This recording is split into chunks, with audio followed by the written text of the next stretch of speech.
20 ಹಾಗಿರಿ ಪೊಸಿಷನಲ್ಲಿ ರೀ. ವಿಡಿಯೋ ಮಾಡ್ತಾಯಿದ್ದೀನಿ. ಸ್ನೇಹಿತರೆ, ಗೆಳೆಯರೇ, ನಾವು ಮಾಡುವಂಥ ಯೋಗಾಭ್ಯಾಸ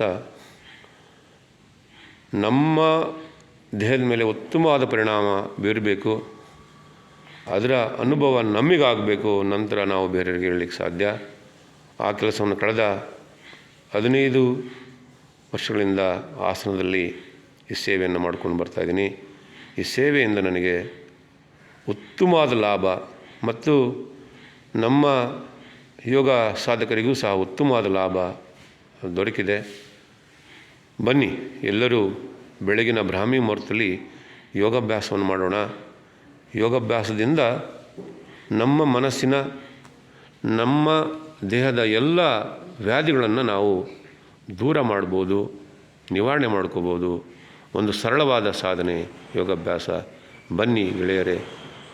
ವಿದ್ಯಾನಗರದಲ್ಲಿ ಕೆಂಚಾಂಬ ಯೋಗ ಕೇಂದ್ರ. ನಾನು ಸಾಕಷ್ಟು ಬಾರಿ ಮಾಧ್ಯಮದಲ್ಲಿ ಕರೆಯನ್ನು ಕೊಟ್ಟಿದ್ದೇನೆ. ನಮ್ಮಲ್ಲಿ 100 ಜನ ಯೋಗ ಸಾಧಕರಿದ್ದಾರೆ. ಅವ್ರನ್ನ ಸದ್ಬಳಕೆ ಮಾಡಿಕೊಳ್ಳಿ. ಇವತ್ತಿನ ಆಧುನಿಕ ಜಗತ್ತಿನಲ್ಲಿ ನೀವು ತಗೊಳ್ಳುವಂಥ ಔಷಧಿ ಮಾತ್ರೆಗಳಿಂದ ದೂರ ಇರಿ ಅಂತ ಹೇಳಲಿಕ್ಕೆ ನಾನು ಇಷ್ಟಪಡ್ತೀನಿ. ಹರಿ ಓಂ. ಧನ್ಯವಾದಗಳು.